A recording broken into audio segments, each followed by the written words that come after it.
mau bawa pujian, nyanyian kemenangan setiap kami bagimu.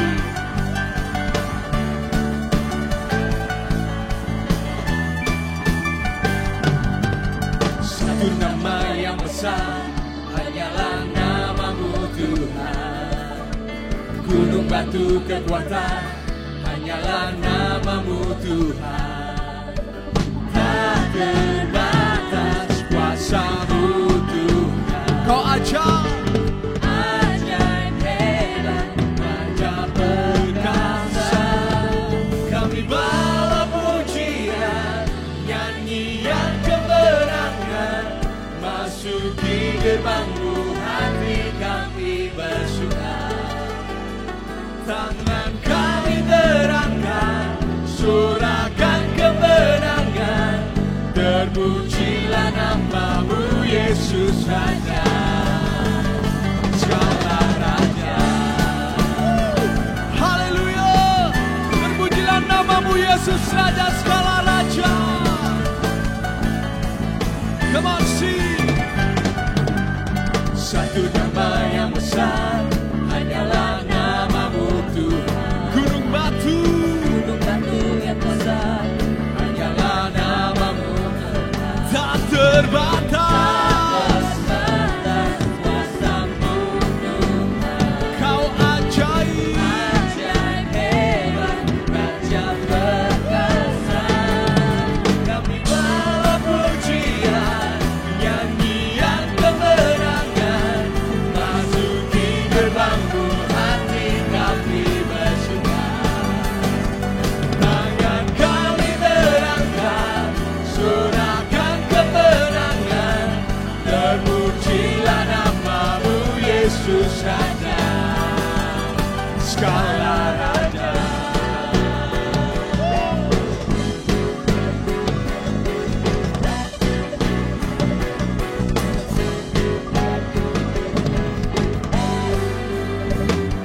Kami bawa pujian, nyanyian kemenangan, masuki gerbang-Mu, hati kami bersuka. Mari angkat tangan sama-sama. Tangan kami terangkat, sorakan kemenangan, terpujilah nama-Mu Yesus Raja. Kami bawa pujian, nyanyian kemenangan, masuki gerbang-Mu, hati kami bersuka. Tangan kami terangkat, sorakan kemenangan, terpujilah nama-Mu Yesus Raja, segala Raja. Yesus Kau Raja.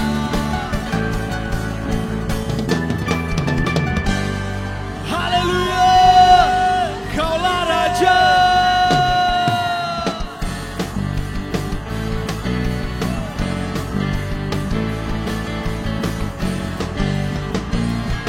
Nyanyikan sama-sama. Karya-Mu mempesonaku, Kau angkatku dari dalam kasih tulus, memberi warna.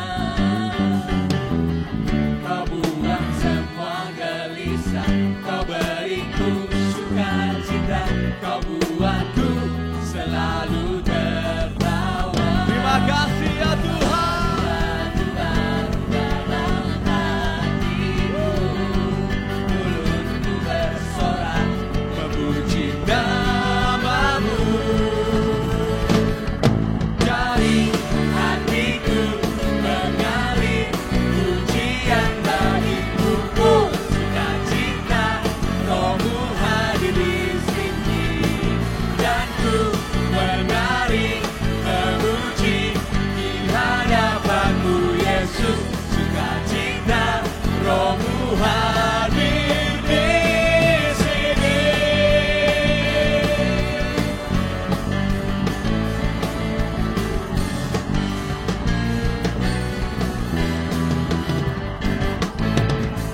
Karya-Mu mempesonaku, Kau angkatku dari gelap kasih tulus, memberi warna. Kau buat semua gelisah, kau beriku sukacita, kau buatku selalu tertawa. Kau taruh lagu-lagu dalam hatiku, mulutku bersorak memuji namamu.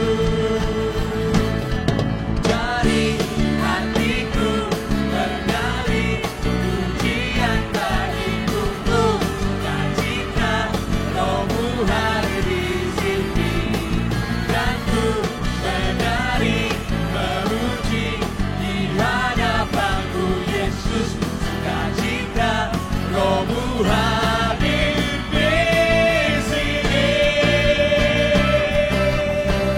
Haleluya. Kami percaya Rohmu hadir di sini, Tuhan. Hadir di hidup kami. Terima kasih buat sukacita, damai sejahtera yang Kau berikan.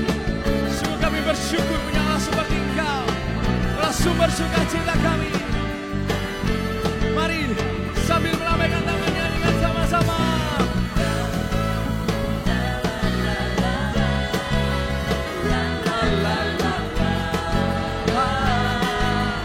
Haleluya. La la la la la la la la la. Haleluya.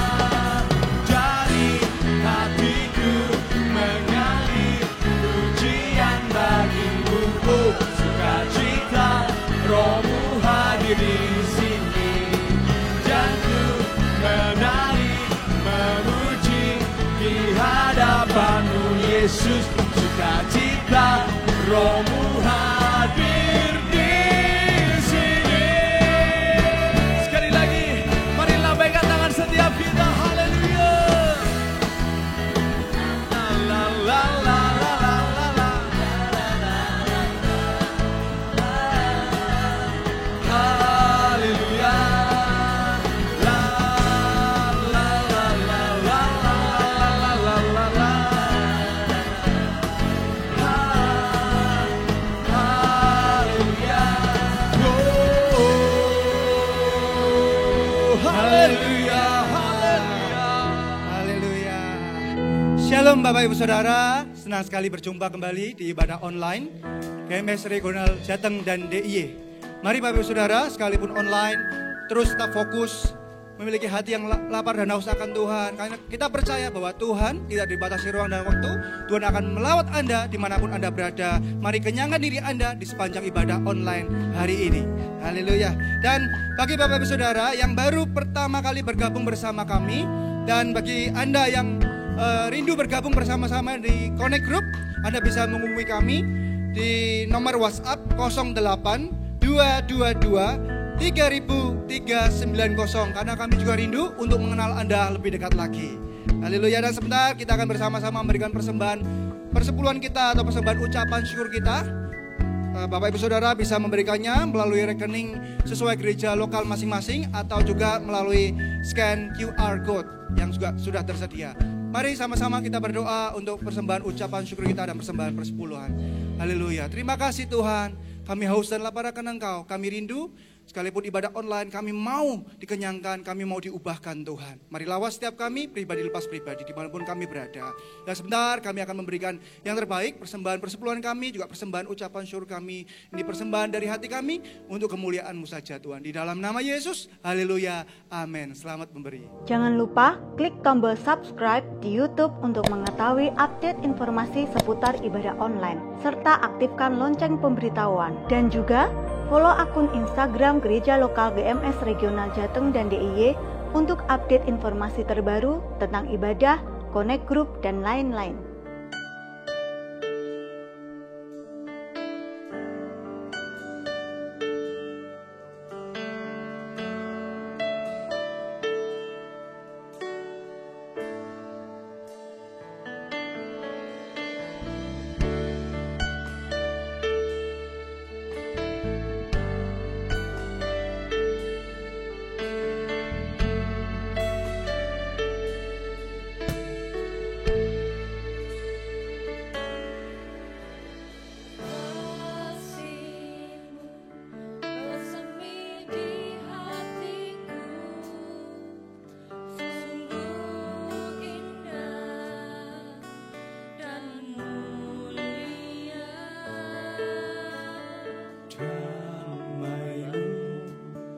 bersemi di hatiku, tenggelamku di hadirat-Mu.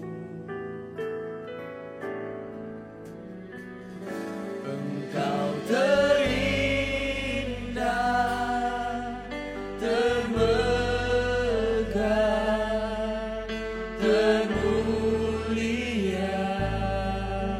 termanis.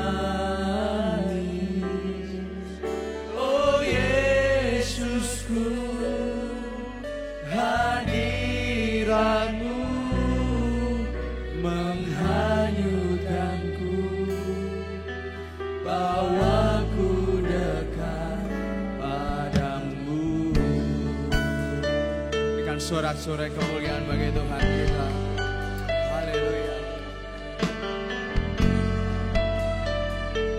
Biar kasih-Mu terus bersemi di hati kami. Kasih-Mu bersemi di hatiku, sungguh indah dan mulia. Damai-Mu bersemi di hatiku, tenggelamku di hadirat-Mu. Engkau terindah, termegah, termulia, termanis.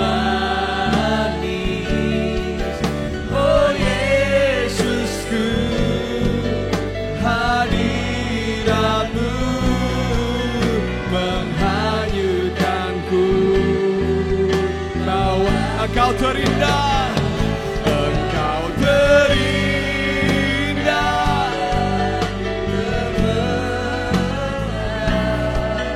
termulia, termanis.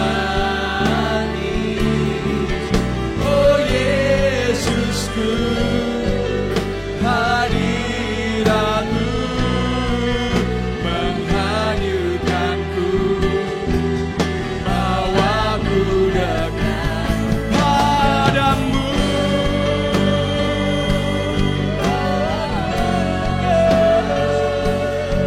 Bawa kami dekat lebih lagi padamu. Oh Yesusku,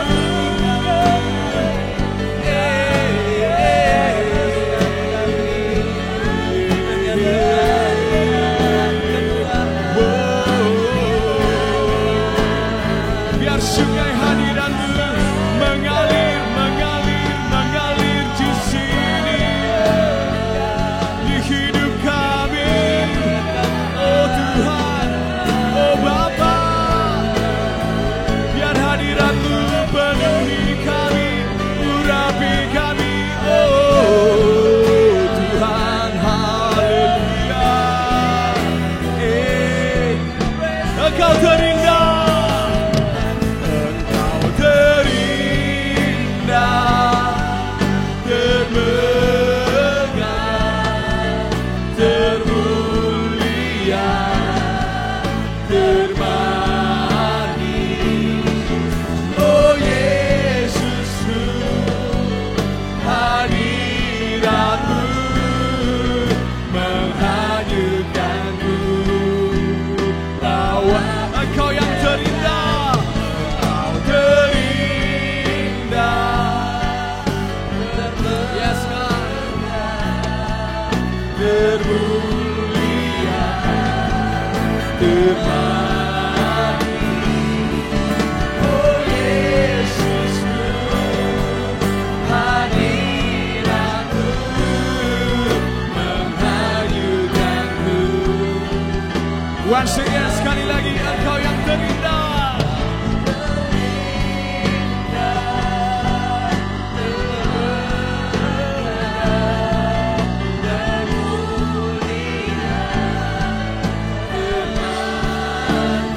Haleluya Yesus. Oh Yesusku, doa kami, ini pengagungan kami bagimu ya Tuhan. Mengajukanku bahwa ku dekat padamu.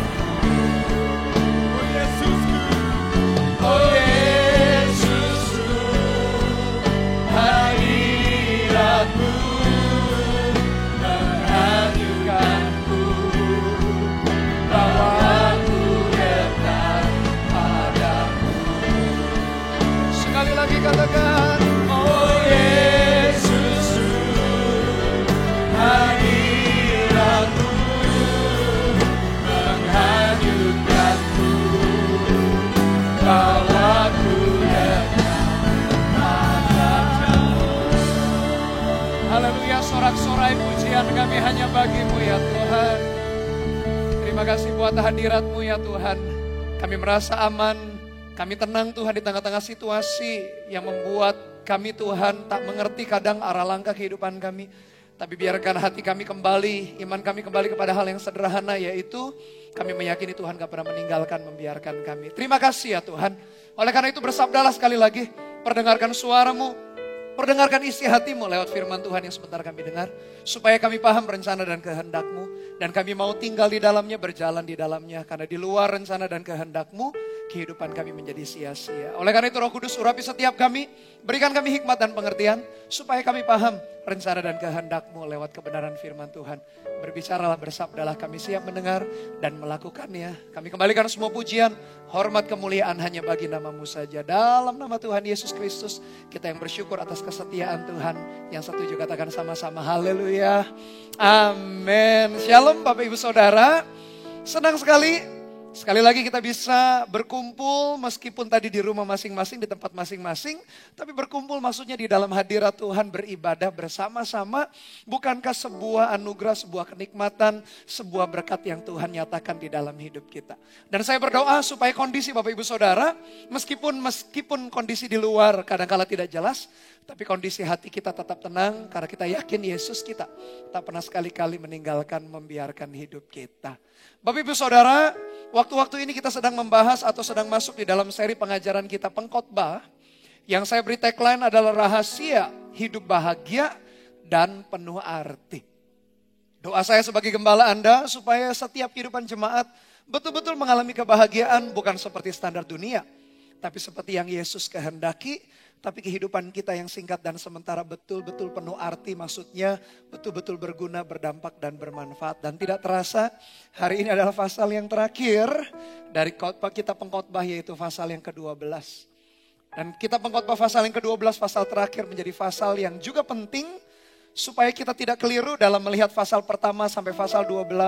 Kita menyikapi dengan benar, dengan tepat sehingga hidup kita betul-betul mengalami kebahagiaan dan penuh arti sesuai dengan rencana dan kehendak Tuhan. Dan pasal 12 saya beri judul adalah takut akan Tuhan. Mari buka Alkitab kita, pasal 12, pasal terakhir dari kitab pengkhotbah.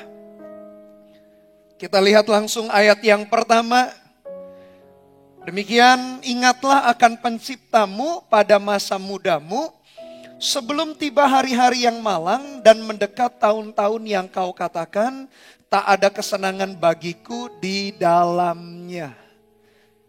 Dalam kalimat yang pertama, ayat pertama bagian yang A dikatakan, ingatlah akan penciptamu pada masa mudamu.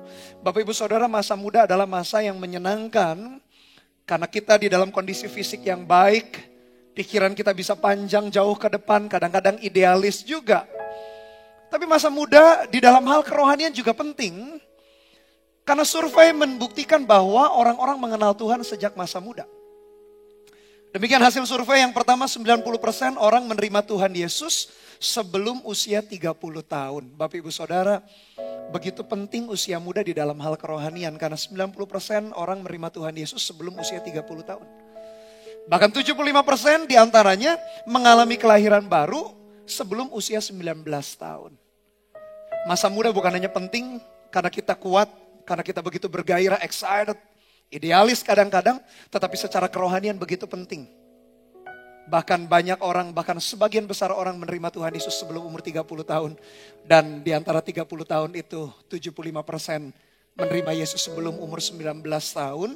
Berarti masa muda adalah masa yang begitu penting. Belum lagi janji Tuhan dicurahkannya Roh Kudus dalam kitab Yoel. Dikatakan 2/3 atau 2 dari 3 golongan orang yang disebutkan adalah generasi muda, bahkan anak-anak yang lebih kecil. Jadi masa muda adalah masa yang begitu penting, harus dijalani dengan baik. Oleh karena itu kalau kita hari ini merasa tidak lagi muda di atas 30 tahun. Dan kalau kita kenal Tuhan Yesus, bersyukur dan jangan tinggalkan iman kita. Atau kalau hari ini kita merasa nantilah sungguh-sungguh ikut Tuhan, nanti kalau kita semakin tua, hati-hati Bapak Ibu Saudara. Semakin tua mungkin hati kita semakin keras, belum tentu hati kita terbuka untuk Injil dan menerima Tuhan Yesus sebagai Tuhan dan Juru Selamat. Kalau kita nggak lagi usia di bawah 30 tahun, di atas 30 tahun. Hari ini kalau kita kenal Tuhan, sungguh-sungguhlah terus ikut Tuhan sampai akhir. Hari ini kalau kita belum kenal Tuhan, sungguh-sungguh ini waktu yang terbaik untuk Bapak Ibu Saudara mengenal Dia, memberi dirimu kepada Tuhan. Bagi generasi muda juga yang mendengarkan di bawah 30 tahun, inilah juga waktu yang terbaik. Untuk kalian sungguh-sungguh juga mengerjakan hati dan iman kita, perjalanan rohani kita.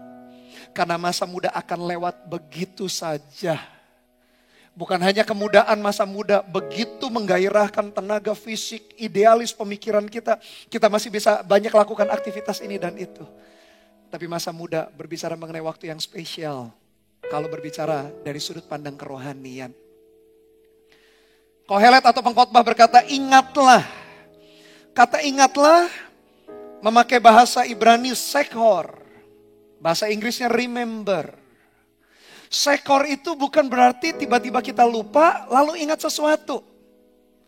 Kata sekor itu bermakna 2 atau memiliki 2 pengertian. Yang pertama adalah ketaatan kepada Tuhan. Yang kedua adalah mengakui kedaulatan Tuhan dalam hidupnya. Yang pertama kata sekor itu adalah takut akan Tuhan atau taat akan Dia. Itu artinya sekor atau remember, ingatlah. Yang kedua taat kepada perintahnya, obey His commands. Pengkhotbah atau Kohelet ketika berkata remember, ingatlah, bukan sekedar karena kita lupa Tuhan kita. Atau lupa siapa diri kita di hadapan Tuhan. Tapi ingatlah itu maksudnya. Masihkah engkau takut akan Dia? Masihkah engkau mengikuti yang kedua, perintah-perintah Tuhan? Atau buat kita yang gak pernah takut akan Tuhan, atau mengingat atau berpegang pada perintah-perintahnya, sekor atau remember itu artinya adalah, apakah kita sudah takut akan Dia? Apakah kita ingat akan perintah-perintahnya? Karena sekor itu artinya adalah ingat Dia, takut akan Tuhan, dan mengingat berpegang pada perintah-perintahnya.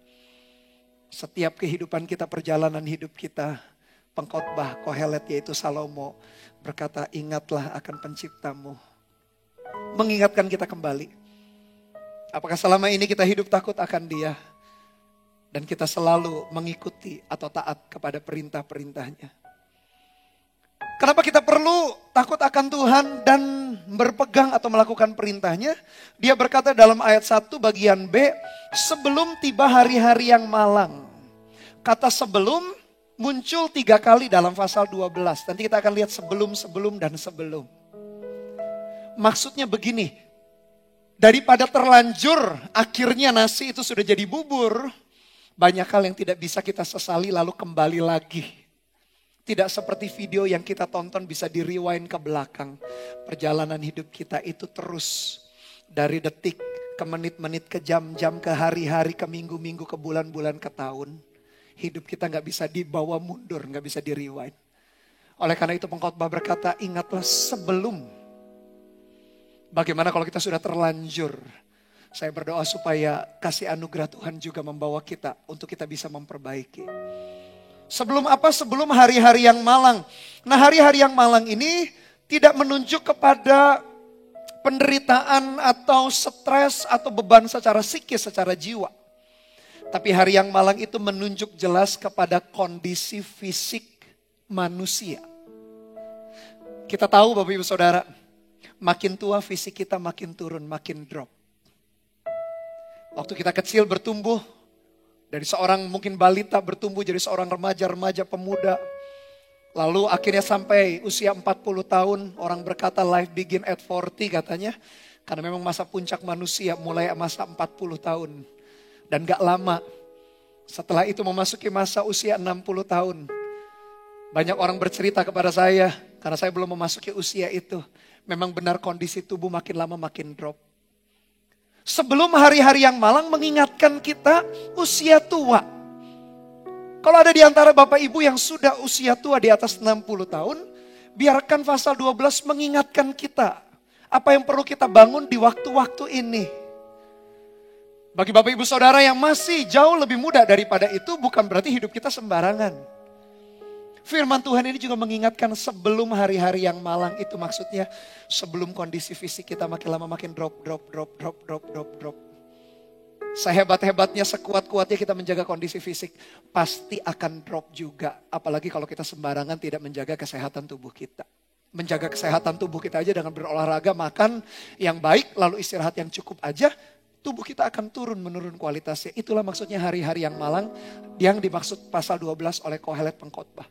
Bukan hari yang malang kita dapat kecelakaan, bukan, tapi kondisi fisik manusia.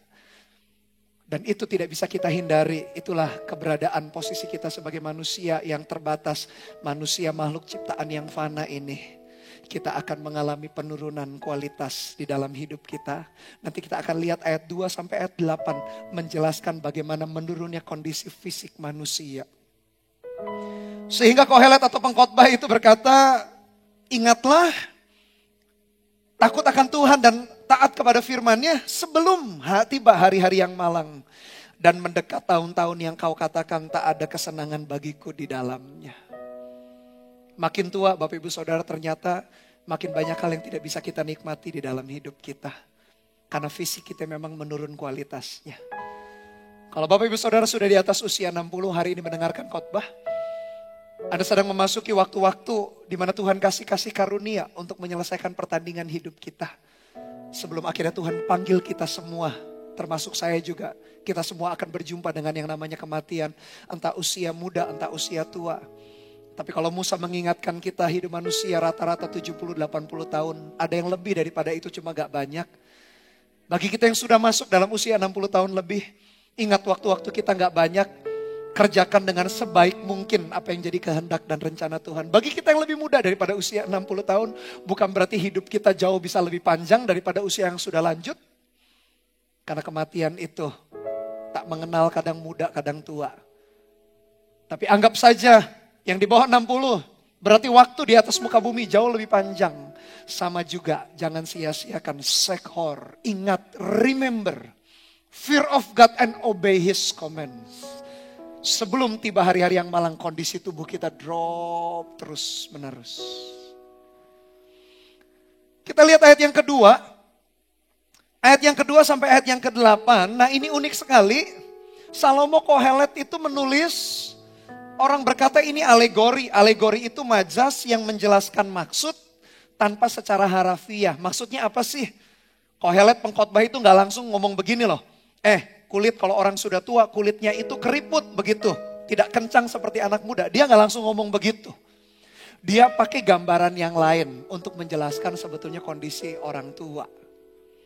Ayat 2 dan 8 kita akan melihat Salomo Kohelet memakai istilah alegori untuk menjelaskan kondisi orang tua di dalam kondisi fisiknya. Bagi yang gak terlalu tertarik alegori, tetap nanti kita akan lihat kesimpulannya sama saja sih. Mengingatkan terbatasnya manusia. Tapi ayat 2 sampai 8 Salomo atau Kohelet mencoba menjelaskan kondisi fisiknya manusia. Saya yang belum memasuki usia itu, saya sendiri jadi merenung sepanjang ayat pasal 12 ini, saya lebih banyak merenung Bapak Ibu Saudara. Satu saat saya pun akan memasuki masa yang seperti itu. Bagi yang sudah di atas usia 60 tahun ketika kondisi fisik diceritakan ini dan itu, mungkin Bapak Ibu Saudara bisa tersenyum-senyum sendiri. Iya ya, ternyata itulah kondisi fisik kita. Mari kita lihat kondisi fisik daripada orang tua. Karena semua kita gak ada rahasia. Ini bukan rahasia, semua orang tahu, semua kita pasti akan bertambah tua. Mari kita lihat apa kondisi yang terjadi di tengah-tengah orang tua fisiknya makin turun. Lihat ayat yang kedua.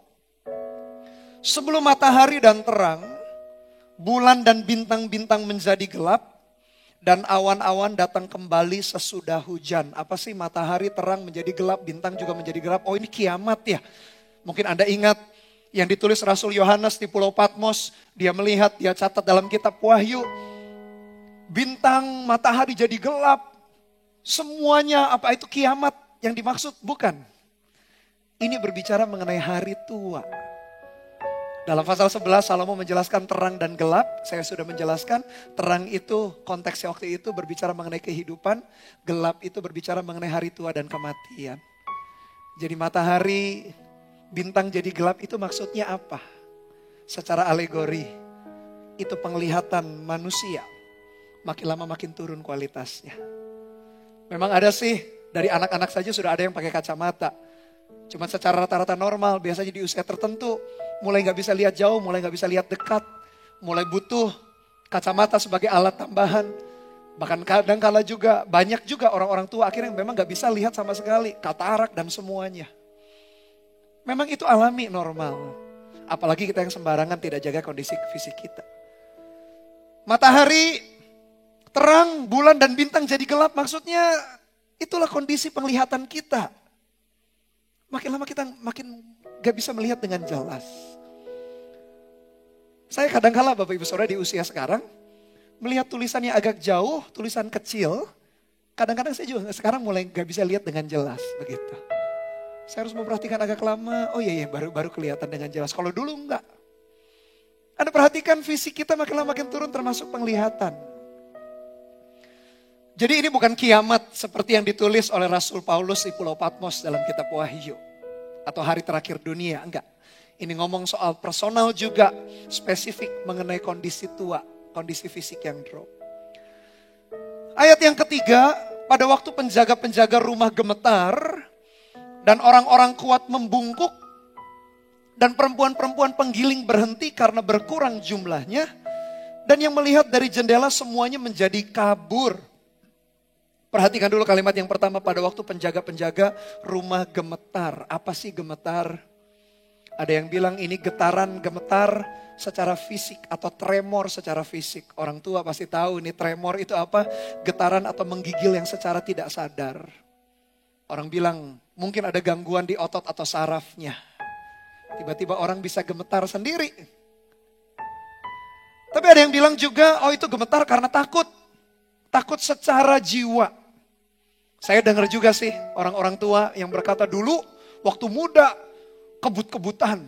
Dulu waktu muda senang berkelahi, begitu sudah tua. Mentalnya jadi ciut, gak seneng, gak lagi bisa kebut-kebutan. Jangankan berkelahi, kadang-kadang kondisi fisik tertentu bangun dari tempat tidur atau berjalan saja harus pelan-pelan kalau kita sudah tua. Ada yang bilang gemetar secara fisik atau tremor itu secara fisik. Ada yang bilang gemetar secara perasaan, nyalinya jadi ciut. Tapi bukankah itu kondisi manusia? Makin lama kita mengalami drop dalam fisik kita. Gak selesai sampai di situ, ayat 3 yang sama dan dikatakan orang-orang kuat membungkuk. Makin lama makin tua juga makin bungkuk. Tulang punggung kita gak segagah waktu kita muda masih tegak. Dan perempuan-perempuan penggiling berhenti karena berkurang jumlahnya. Saya baca banyak tafsiran, saya baca banyak penelitian para ahli Alkitab. Dan beberapa para ahli berkata, ini sebetulnya para penggiling berkurang jumlahnya menunjuk kepada gigi gerahamnya manusia. Untuk menggigit, untuk mengunyah.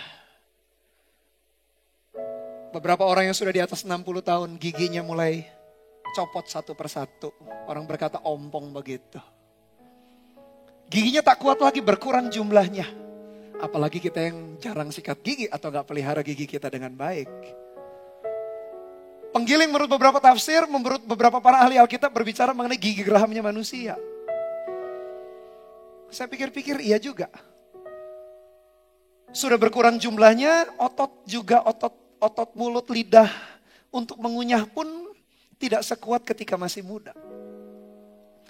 Dan yang melihat dari jendela semuanya menjadi kabur. Kata kabur dipakai kata kasyak. Artinya melihat gak jelas. Tadi juga ayat yang kedua berbicara hal yang sama kan. Mulai penglihatannya gak jelas, tidak setajam ketika masih muda. Bayangkan Bapak Ibu Saudara, mata kita, mulut kita, gigi kita. Semuanya mengalami penurunan kualitas. Tidak ada yang kekal dalam hidup manusia, termasuk fisik kita. Kalau selama fisik kita masih kuat, jaga dengan baik, mengerti rencana dan kehendak Tuhan. Oleh karena itu telak sekali langsung ayat pertama, Salomo berkata, Kohelet itu berkata, ingatlah pada penciptamu, pada masa mudamu. Ingatlah sebelum hari-hari yang malang.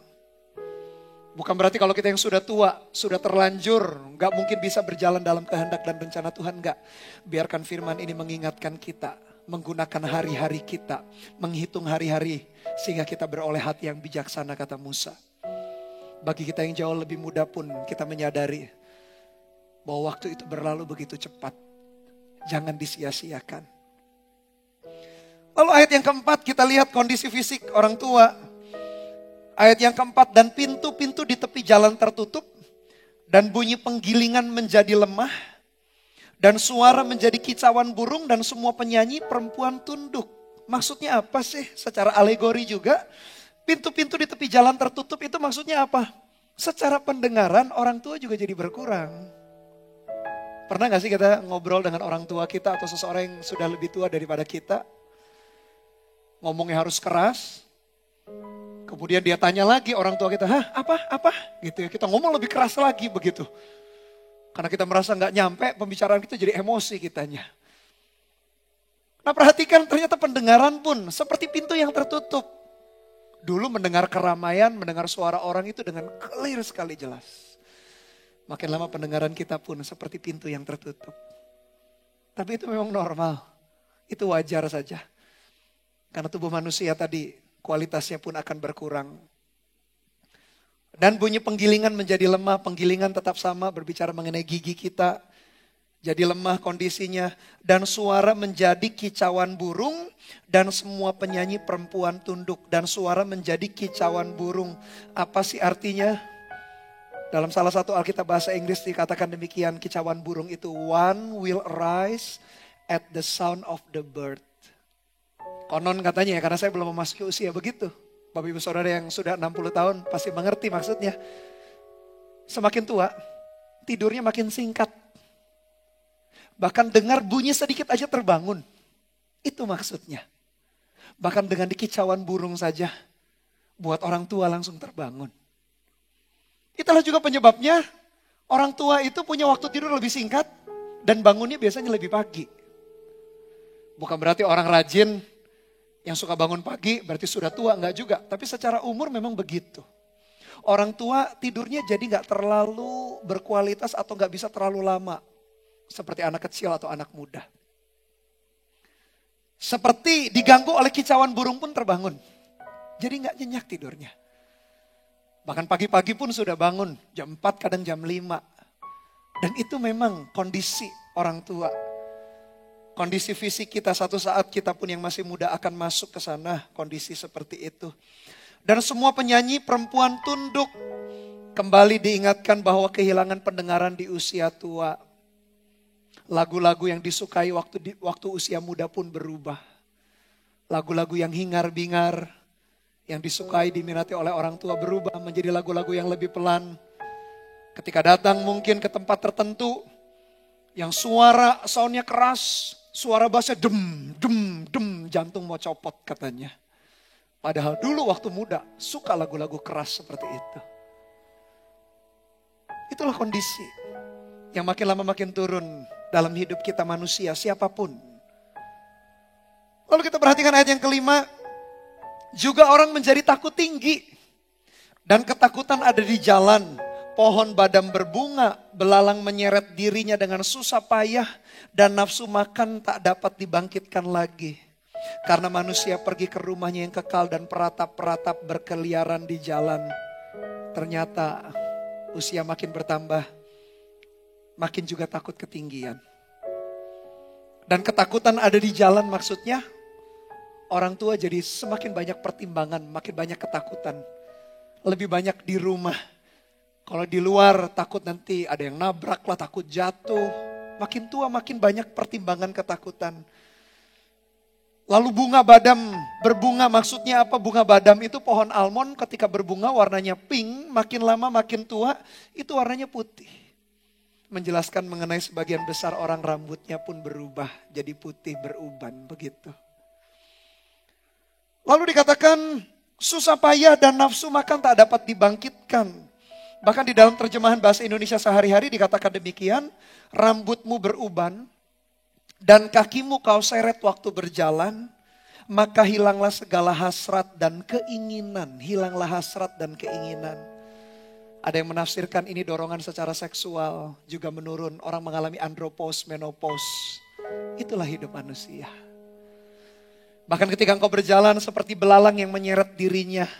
Orang tua jalannya tidak bisa cepat seperti anak muda.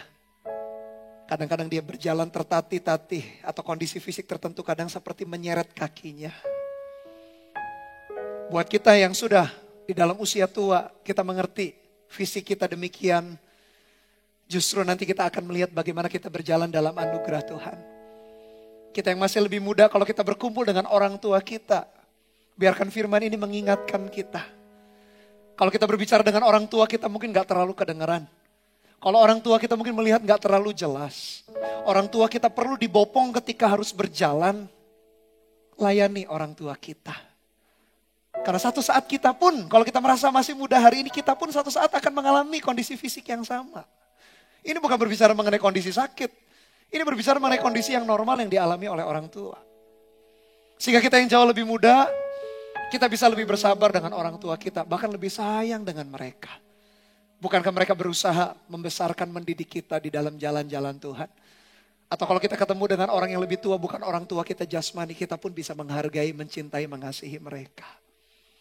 Karena satu saat pun, kondisi kita pun akan demikian. Tapi perhatikan semua kondisi akan mengalami penurunan. Bahkan tadi pendengaran, nyali, rambut. Bahkan dorongan seksual tadi andropause, menopause. Lalu terakhir dikatakan karena manusia pergi ke rumahnya yang kekal dan peratap-peratap berkeliaran di jalan. Hidup manusia memang gak panjang di atas muka bumi. Ayat yang ke-6. Sebelum rantai perak diputuskan. Apa ini rantai perak? Dan pelita emas dipecahkan. Apa itu pelita emas? Sebelum tempayan dihancurkan dekat mata air dan roda timba dirusakkan di atas sumur. Ini kayaknya chaos banget ini di rumah. Ada orang yang berkata rantai perak itu sebetulnya katanya menggambarkan tulang belakang manusia. Itu kan sumber juga semua saraf ada di sana. Makin tua juga makin mengalami kondisi penurunan. Ada yang bilang pelita emas dipecahkan, pelita emas itu adalah otak kita. Sesuatu pelita bercahaya yang membuat kita bisa berpikir. Kondisi otak berpikir kita juga drop. Tempayan itu katanya ada yang menafsirkan ini seperti orang yang mengalami kondisi jantung yang tidak lagi bisa sempurna. Karena usia, roda timba berbicara mengenai pembuluh darah. Ada yang menafsirkan demikian. Rantai perak, pelita emas, tempayan, dan roda timba. Tapi pokoknya kekacauan di rumah itu, chaos di rumah itu menjelaskan memang kondisi manusia yang tidak sempurna. Lalu ayat yang ke-7 dan ayat yang ke-8 perhatikan, dan debu kembali menjadi tanah seperti semula. Dan roh kembali kepada Allah yang mengaruniakannya. Ayat 7 ini adalah kutipan ayat yang sering dipakai untuk ibadah pemakaman. Biasanya saya atau yang melayani ketika peti mati itu setelah dimasukkan ke tanah. Biasanya kami ambil tanah dalam genggaman kami, dilempar ke bawah lalu kami kutip ayat ini. Biar debu kembali atau tubuh manusia kembali menjadi debu. Mengingatkan kita sebetulnya bahwa kehidupan kita tak selamanya di atas muka bumi. Tubuh kita akan kembali ke tanah. Tetapi roh kita akan kembali kepada Sang Pencipta. Hidup kita di atas muka bumi hanya sementara saja. Tidak akan selamanya. Kita akan kembali kepada Sang Pencipta. Dibandingkan kita hidup dalam kekekalan dan dibandingkan dengan hidup kita yang sementara di atas muka bumi. Hidup kita yang di atas muka bumi cuma singkat saja 70-80 tahun. Dibandingkan kehidupan kekal yang betul-betul kekal, namanya saja kekal. Berarti waktunya panjang, tak berakhir, tak berujung. Ayat 8, Salomo kembali berkata, kesia-siaan atas kesia-siaan kata pengkhotbah, segala sesuatu adalah sia-sia. Kesia-siaan atas kesia-siaan segala sesuatu adalah sia-sia. Kata sia-sia adalah kata yang tidak asing yang kita dengar kalau Anda mengikuti sepanjang seri pengajaran kita pengkhotbah. Karena sejak awal Salomo berkata hidup manusia sia-sia. Sia-sia itu bukan berarti meaningless, bukan berarti gak ada artinya. Sia-sia itu artinya cepat berlalunya. Hidup manusia itu begitu cepat berlalu. Kalau kita hidup dengan asal-asalan, tidak sesuai dengan kehendak dan rencana Tuhan, hidup kita berlalu begitu saja. Tiba-tiba sudah tua, yang Salomo berkata hari-hari malang, tubuh kita drop. Ternyata kita gak bisa lakukan ini dan itu. Penyesalan terlambat, tak ada gunanya. Ketika kita sudah mengalami kondisi visi yang begitu drop, kita merasa kita nyesal gak bisa jadi orang tua yang baik. Kita nyesal gak bisa jadi suami yang baik, istri yang baik, anak yang baik. Gak bisa jadi hamba Tuhan yang baik, gak bisa jadi pegawai yang baik, bos yang baik. Tiba-tiba kita menyesal. Itulah kesia-siaan. Kesia-siaan bukan berarti meaningless. Kesia-siaan bukan berarti gak ada artinya. Kesia-siaan berarti hidup kita itu cepat berlalu. Penulis Yakobus berkata hidup manusia itu seperti uap yang kelihatan, setelah itu gak ada. Seperti bunga, atau bunga di padang, bunga liar itu, yang hari ini ada besok sudah mati. Hidup manusia begitu singkat. Pengkhotbah Salomo mengingatkan kembali, karena ini pasal terakhir, pasal 12, dia ingatkan kembali pasal pertama pun dia sudah lakukan itu, dia sudah ucapkan itu. Hidup manusia sia-sia. Anda perhatikan sepanjang pasal 1. Dia awali dengan kesia-siaan. Dia jelaskan 1, 2, 3, 4, 5, 6, 7, 8, 9, 10, 11 pasal. Pasal yang ke-12 dia tutup juga dengan kesia-siaan. Dan perkataan pengkhotbah, kata pengkhotbah di dalam ayat yang ke-8 yang tadi saya baca. Dia tidak lagi memanggil namanya dengan sebutan nama kecil Kohelet. Dia panggil bahwa akulah the preacher itu, the teacher itu. Akulah sang pengajar itu. Sang pengkhotbah itu dia memberikan penekanan. Di awal dia masih berbicara, aku pengkhotbah. Tapi di pasal yang terakhir dia berkata, akulah sang pengkhotbah itu. Memberikan penekanan. Memberikan kita hentakan lagi dalam hati dan pikiran kita. Untuk kita mengingat kembali untayan-untayan tulisan yang dia catat dari pasal 1 sampai pasal 12. I am the preacher, I am the teacher. Dia berkata, bukan sekadar Kohelet. Tapi akulah pengkhotbah itu. Dia mengingatkan dan menyentak kembali hidup kita, ingatan kita, sikap hati kita. Apakah kita sudah menjalani dengan baik setiap fase kehidupan? Dan sepanjang ayat 2-8 tadi menjelaskan kondisi fisik. Alegori menjelaskan sesuatu kondisi fisik manusia. Bagi yang gak terlalu suka alegori, sebetulnya juga mirip saja. Ada 4 hal. Deskripsi tadi musim hujan adalah metafora daripada kondisi usia tua lanjut. Yang kedua, deskripsi reaksi banyak orang dari badai menakutkan. Yang ketiga, tadi gambaran rumah yang kacau tadi, ini pecahlah, ini putuslah. Itu kegagalan usaha manusia. Dan kondisi rumah yang rusak adalah simbol kematian dan kelemahan manusia. Mau kita suka alegori tadi yang saya sudah jelaskan. Mau kita gak terlalu suka alegori, tapi poinnya tetap sama saja. Hidup kita terbatas. Gambaran musim hujan, gambaran usia tua. Kondisi rumah tadi tempayan pecahlah, rantai perak putuslah. Roda timba apalah. Menjelaskan keosnya rumah. Berbicara mengenai kelemahan, kegagalan manusia. Dan keterbatasan manusia. Pokoknya sama saja sebetulnya mengingatkan kita bahwa betapa hidup kita fana. Mau kita suka alegori dan tidak alegori. Dalam khusus pasal 12 mengingatkan kita saja. Ternyata hidup kita begitu singkat dan sementara. Dan ketika kita tidak mengerjakan baik-baik, tiba-tiba berlalu begitu cepat. Bukan berarti tanpa pengertian, meaningless. Tetapi begitu seperti uap air. Seperti bunga di padang yang hari ini ada, besok sudah gak kelihatan. Itulah hidup kita dibandingkan dengan kekekalan yang tiada akhirnya itu. Lalu apa maksudnya Bapak Ibu Saudara? Apakah kalau begitu hidup kita ya buat apa di atas muka bumi? Oleh karena itu kita perlu memperhatikan dengan jelas ayat pasal 12 supaya kita tidak salah mengambil kesimpulan. Anda yang mengikuti pasal 1 sampai pasal 12, saya berdoa, saya berharap Anda mengerti dengan utuh. Sehingga justru bisa melihat, memandang kehidupan dari sudut pandang yang benar. Bukan dari sudut pandang yang akhirnya kita sia-siakan. Mari kita lihat ayat demi ayat yang untayan-untayan ayat yang paling-paling terakhir, karena disitulah terletak kunci. Rahasia bagaimana kita mengalami hidup bahagia dan penuh arti. Karena tanpa memahami pasal 12 dengan jelas, kita bisa miss banyak hal dalam hidup kita. Mari kita lihat ayat yang ke-9.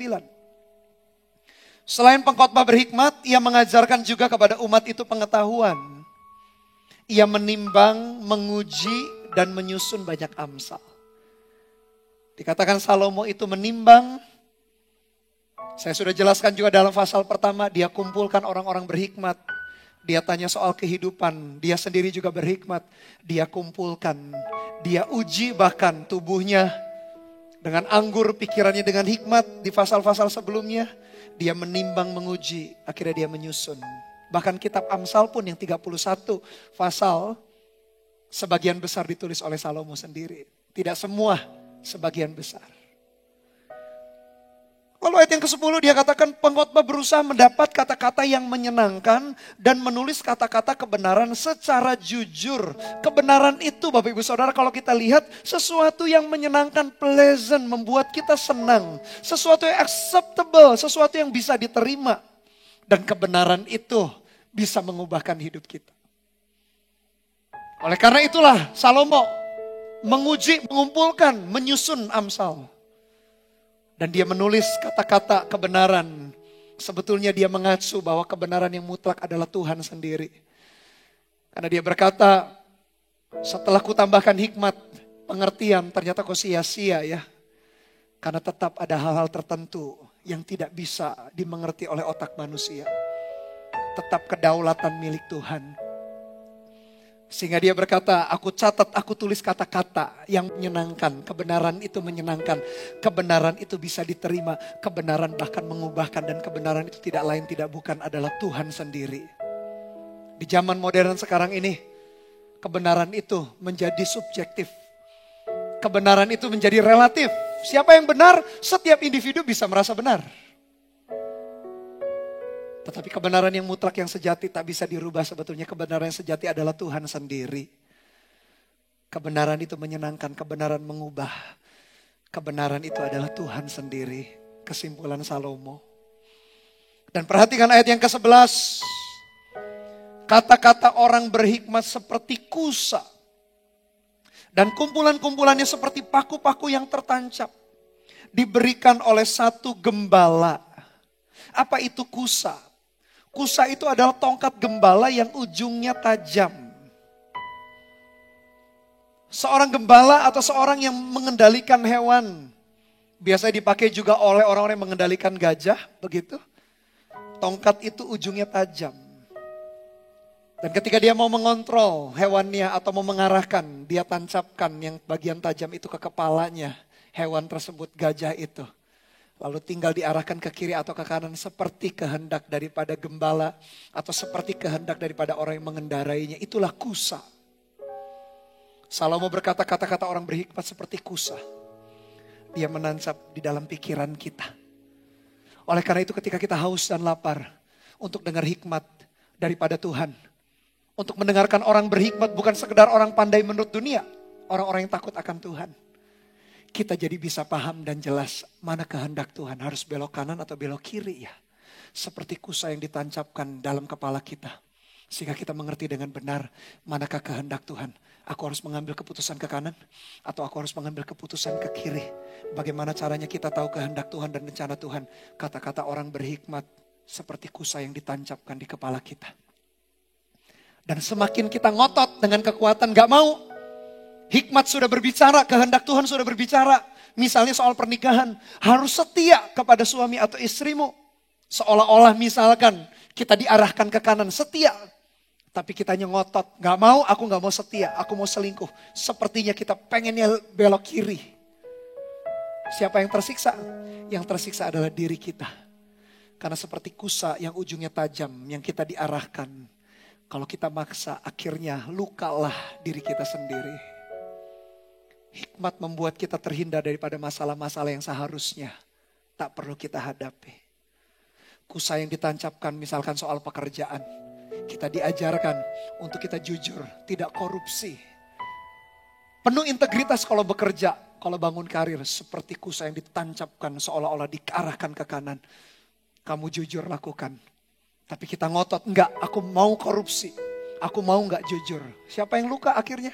Kita sendiri yang mengalami kerugian. Seperti kusa yang ditancapkan, hikmat itu. Biarkan hikmat menuntun kita. Dan permulaan hikmat itu apa? Takut akan Tuhan. Orang-orang yang takut akan Tuhan, orang-orang yang mencintai hikmat, mencintai firman-Nya. Seperti kusa yang ditancapkan dalam hatinya, mengarahkan dia ke kiri dan ke kanan. Tuhan tidak mengontrol kita atau mengambil hak bebas kita. Tapi semakin kita berontak, yang rugi adalah kita. Yang luka adalah kita. Oleh sebab itu dibutuhkan hati yang mau diajar dan mau dibentuk. Mengikuti arahan Tuhan, mengikuti hikmat yang Tuhan tunjukkan di dalam hidup kita. Sehingga hidup kita terhindar daripada masalah-masalah yang seharusnya tidak perlu kita hadapi. Dan sebaliknya, kita bisa menyelesaikan masalah-masalah yang harusnya bisa kita selesaikan dengan hikmat yang Tuhan kasih. Salomo menggambarkan hikmat perkataan orang berhikmat seperti kusa tadi tongkat gembala yang ujungnya tajam. Dan kumpulan-kumpulan hikmat seperti paku-paku. Apa sih paku? Saya coba baca, saya coba teliti, ternyata paku-paku itu di zaman itu barang-barang di tenda, di bangunan mereka seperti zaman sekarang lah. Ada paku-paku seperti gantungan-gantungan tempat untuk menaruh benda-benda di tembok itu atau di kemah itu. Supaya tetap pada posisinya stabil. Yang kedua supaya betul-betul tidak jatuh berbicara mengenai perspektif cara memandang kehidupan. Hikmat seperti paku yang membuat hidup kita stabil. Tidak bergoyah, tidak goyah seperti paku untuk taruh benda-benda di tembok atau di kemah itu. Dan paku berbicara mengenai perspektif cara pandang kehidupan. Yang tertancap diberikan oleh satu gembala. Salomo mengingatkan bahwa Tuhan kita adalah gembala kita. Dia adalah gembala yang baik. Papanya Salomo, ayahnya Salomo namanya Daud. Dia berkata, Tuhan adalah gembalaku yang baik, takkan kekurangan aku. Kalau hidup kita percayakan kepada Tuhan, kita akan melihat anugerah dan kebaikannya senantiasa ada dalam hidup kita. 3 ayat terakhir dikatakan lagi pula anakku, waspadalah membuat banyak buku tak akan ada akhirnya. Dan banyak belajar melelahkan badan, bukan berarti kita malas belajar. Ayat 13, akhir kata dari segala yang didengar ialah takutlah akan Allah. Dan berpeganglah pada perintah-perintahnya. Karena ini adalah kewajiban setiap orang. Ayat terakhir, karena Allah akan membawa setiap perbuatan ke pengadilan yang berlaku atas segala sesuatu yang tersembunyi. Entah itu baik, entah itu jahat. Ayat-ayat terakhir menjadi kesimpulan sepanjang untaian 12 pasal dari kitab Pengkhotbah. Salomo berkata inilah kewajiban semua orang. Takut akan Allah. Takut itu berarti kagum, hormat, respect. Bukan takut karena dihukum. Tapi mengagumi pribadi Tuhan. Yang kedua berpegang pada perintahnya. Dan Yesus menyimpulkan perintah Tuhan 2. Loving your God wholeheartedly. Loving people fervently. Kasihi Tuhan Allahmu dengan segenap hati, jiwa, kekuatan, akal budi. Dan kasihi sesama manusia seperti engkau mengasihi dirimu sendiri. Karena ayat 14. Setiap perbuatan kita akan diadili. Entah perbuatan kita baik atau jahat, Bapak Ibu Saudara. Hidup kita begitu singkat dan sementara. Semua yang kita lakukan harus kita pertanggungjawabkan di hadapan pengadilan Tuhan. Oleh karena itu Salomo menyimpulkan hidup kita di atas muka bumi. 2 hal ini yang kita perlu kerjakan. Takut akan dia. Respect, kagum, mencintai dia. Bukan takut dihukum, takut gak dapat berkat. Yang kedua, berpegang atau lakukan perintah-perintahnya. Perintahnya Yesus simpulkan. Apa sih perintah Tuhan? Kasihi Tuhan dan kasihi sesama. Disimpulkan dengan simpel sekali. Hendaklah hidup kita takut akan dia.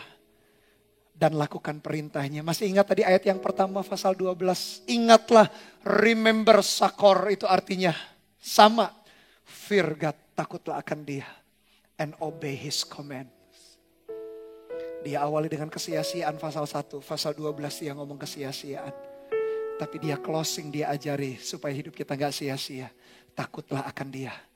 dan lakukan firman Tuhan, yaitu mengasihi Tuhan dan mengasihi sesama kita. Dari pasal 12, pasal yang terakhir ini ada 3 aplikasi yang sederhana. Yang pertama, jangan hidup terpisah dari Allah, karena hidup terpisah dari Allah adalah kesia-siaan. Meskipun kita punya banyak hal, tapi kehilangan Tuhan sebetulnya kita kehilangan segala-galanya. Pastikan hidup kita jangan pernah kehilangan Tuhan, atau jangan pernah terpisah dari Tuhan. Yang kedua, pastikan ini, tempatkan Tuhan menjadi yang terutama dan yang pertama dalam hidup kita. Karena firman Tuhan mengajar semua adalah dari Dia dan untuk Dia dan bagi Dia. Tempatkan Dia sebagai prioritas utama dalam hidup kita. Yang ketiga, sama seperti yang disimpulkan Salomo, hiduplah takut akan Tuhan dan berpeganglah pada perintah-perintahnya. Bapak Ibu Saudara, kalau kita lakukan 3 aplikasi ini, kita sedang menjalani kehidupan yang sementara di atas muka bumi. Yang penuh kebahagiaan kita bisa menikmati. Tapi hidup kita gak akan sia-sia karena penuh dengan arti. Saya berdoa sepanjang seri pengajaran kita pengkhotbah, memberikan kita perspektif yang benar melihat kehidupan. Sia-sia bukan berarti meaningless, bukan berarti tak ada artinya. Sia-sia berarti kehidupan kita bisa berlalu begitu cepat. Jangan jalani sembarangan, karena satu saat kita perlu pertanggungjawabkan itu di hadapan Tuhan. Entah hari ini kita sudah usia lanjut di atas 60 atau masih di bawah 60 tahun. Hiduplah takut akan Tuhan dan lakukan perintah-perintahnya. Haleluya. Amin. Mari tundukkan kepala, pejamkan mata kita sejenak Bapak Ibu Saudara. Renungkan firman Tuhan yang baru saja kita dengar. Pasal 12 yang hari ini kita dengar menutup rangkaian seri pengajaran kita pengkhotbah. Saya berharap, saya berdoa perspektif hidup kita bisa menjadi perspektif hidup yang benar. Tidak sembarangan. Karena hidup kita berlalunya buru-buru. Hidup manusia seperti uap air yang hari ini ada. Kelihatan sebentar lalu tidak ada. Seperti bunga liar di padang yang hari ini ada besok sudah tidak ada. Itulah hidup kita. Jalani dengan benar seperti yang Tuhan kehendaki. Meteraikan firman-Mu ya Tuhan. Sambil mari juga persiapkan perjamuan kudus, hosti dan anggur. Kalau Anda tidak punya hosti dan anggur, roti dengan air putih atau teh tawar juga boleh, atau biskuit juga boleh. Siapkan saja terlebih dahulu. Tunggu nanti instruksi saya, tapi kita akan nyanyikan lagu ini. Jadikan doa kita di hadapan Tuhan. Haleluya, nyanyikan lagu ini dengan segenap hati kita. Engkau tiada yang lain, hanya Kau milikku di surga. Sekalipun dagingku lenyap, hatiku lelah tak berdaya. Katakan ku sembah Engkau, Allah yang perkasa.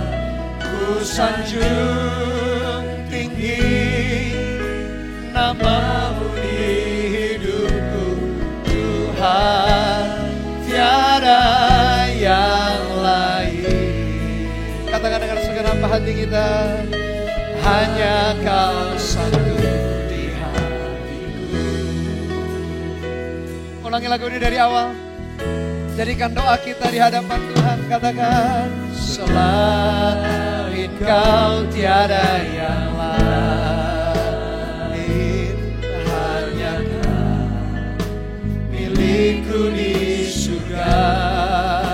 Haleluya Tuhan. Sekalipun dagingku lenyap, hatiku lelah tak berdaya. Katakan dengan segenap hati kita, ku sembah Engkau, Allah yang perkasa.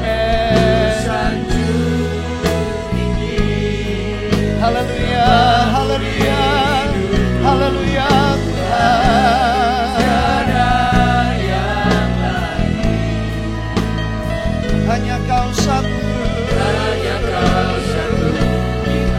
Dengan segenap hati kita katakan, ku sembah Engkau. Haleluya. Allah yang perkasa, ku sanjung Haleluya, Yesus Tuhan. Maralana, maralana, maralana, maralana. Terima kasih ya Tuhan, Yesus Engkau baik. Sekali lagi, mari jemaat angkat hati kita, angkat suara kita sekali lagi, katakan ku sembah.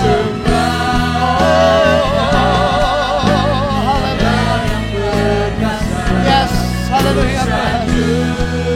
Tinggi namamu di hidupku Tuhan, tiada yang lain, hanya kau satu. Mari kita sembah Dia. Korelana mata karalana masya karalana. Engkau Tuhan hanya satu di dalam hidup kami, tiada yang lain Tuhan. Kami sembah Kau Tuhan, Kau Allah yang layak. Koralana masyana mata karalana tiaralana angkat hati dan suara kita sekali lagi. Mari sembah Dia. Tuhan, hanya Engkau satu-satunya dalam hidup kami. Kami mau terus berjalan dalam kehendak dan rencana-Mu ya Tuhan. Berpegang pada firman-Mu, takut akan Engkau, itulah kewajiban kami ya Tuhan. Terima kasih ya Tuhan. Ku sembah Engkau, katakan Allah yang perkasa. Haleluya. Namamu di hidupku Tuhan, tiada yang lain, hanya Kau satu di hatiku. Mari siapkan hosti dan anggur. Bisa kita ganti dengan roti tawar atau biskuit, dengan air putih atau teh tawar yang sudah kita siapkan. Bukan karena hosti dan bukan karena anggurnya. Itu hanya simbol saja. Yesus telah mati bagi kita. Dan kalau Yesus telah mati bagi kita, menyerahkan nyawanya, bagian yang terbaik dalam hidup kita, supaya hidup kita gak sia-sia. Hidup kita yang sempat berlalu ini kita bisa isi, kita bisa bangun sesuai dengan kehendak dan rencana Tuhan. Biarkan hidup kita takut akan Dia dan berpegang pada perintahnya, yaitu mengasihi Dia dan mengasihi sesama kita. Haleluya Tuhan. Mari angkat roti dengan tangan kanan kita, sebagai tanda kita menghargai pengorbanan-Nya di atas Kalvari.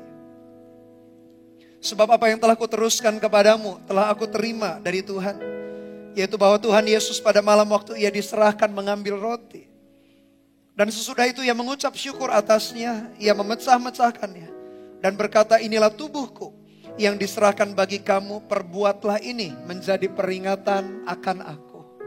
Sebelum kita makan bersama-sama, naikkan ucapan syukur kita sekali lagi di hadapan Tuhan. Ambil komitmen yang baru untuk kita hidup takut akan Dia dan berpegang pada perintah-perintahnya. Kami mau belajar hidup takut akan Tuhan. Bukan takut dihukum, bukan takut gak diberkati, tapi karena kami kagum dan hormat akan Engkau ya Tuhan. Kau Allah yang baik. Dan biar kami berpegang pada perintah-perintah-Mu, yaitu mengasihi Engkau dengan segenap hati, jiwa, kekuatan, akal, budi, dan mengasihi sesama kami. Kami gak mau hidup kami sia-sia. Terima kasih buat pengorbanan-Mu. Mari kita makan bersama-sama di dalam nama Tuhan Yesus Kristus.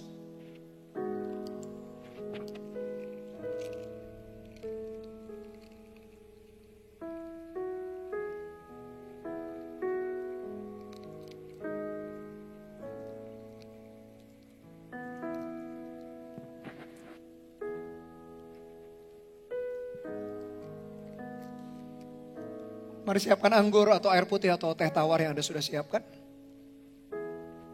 Mari angkat juga. Demikian juga yang mengambil cawan sesudah makan lalu berkata, cawan ini adalah perjanjian baru yang dimeteraikan oleh darahku. Perbuatlah ini setiap kali kamu meminumnya menjadi peringatan akan aku. Sebab setiap kali kamu makan roti ini dan minum cawan ini, kamu memberitakan kematian Tuhan sampai Ia datang. Sebelum kita minum bersama-sama, sekali lagi naikkan ucapan syukur kita di hadapan Tuhan. Bersyukur buat pengorbanan-Nya. Bersyukur buat darahnya yang menyucikan kita. Dosa kami yang semerah kirmisi, Engkau putihkan seputih salju ya Tuhan.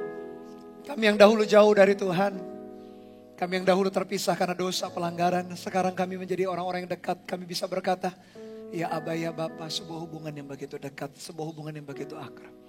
Terima kasih ya Tuhan. Mari kita minum bersama-sama di dalam nama Tuhan Yesus Kristus.